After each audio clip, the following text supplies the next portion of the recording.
Israel defenses were caught off guard, and that too by a drone from Yemen. Well, that's the story that is shaking Tel Aviv right now.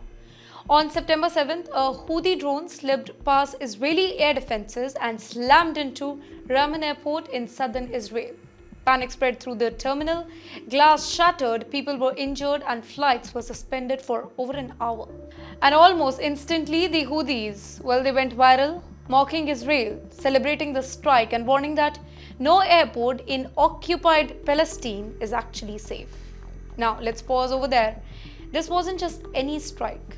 Ramon Airport is one of the Israel's key gateway, a backup to Tel Aviv's Ben Gurion Airport.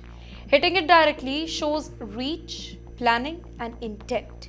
The Houthis claim that the attack was part of a larger drone barrage on multiple Israeli cities, all in support of Gaza. They are basically saying that if you bomb Gaza, we'll bring the war to your skies. So, how did this happen at the first place? Let's delve deeper. Israel admits that the drone was actually detected. Radar picked it up, but here's the embarrassing part. It was not classified as a threat. No air raid sirens sounded. People inside the airport had no warning before the explosion. Now, for a country that boasts one of the most advanced defense shields in the world, from Iron Dome to Arrow and David Sling, this is kind of humiliation, right? The timing also is very significant here. Israel is already locked in a multi-front struggle. Hamas in Gaza, Hezbollah in Lebanon, Iranian-backed militia in Syria, and now Houthis from Yemen. Each front is testing Israel's defenses, and each successful strike chips away at the myth of invincibility that Israel's air defenses once enjoyed. The Houthis, for their part, are relishing the attention over here. They are backed by Iran, trained in asymmetric warfare, and mastered at using cheap drones to cause expensive damage. Can you think about it? A drone that costs a few $1,000s can bypass billion-dollar defense systems and shut down an airport. That's a classic story of low-cost weapon exposing high-tech vulnerabilities.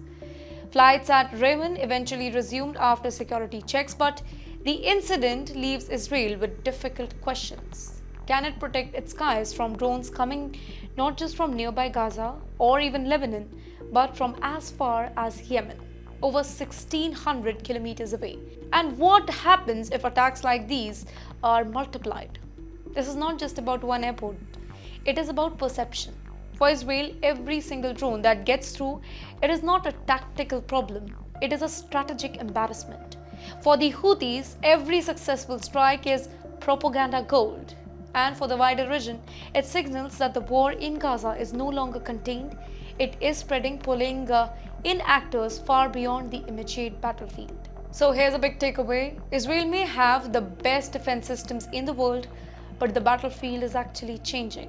Cheap drones, clever tactics, and distant militia are rewriting the rules of warfare. And Israel, for once, is on the back foot.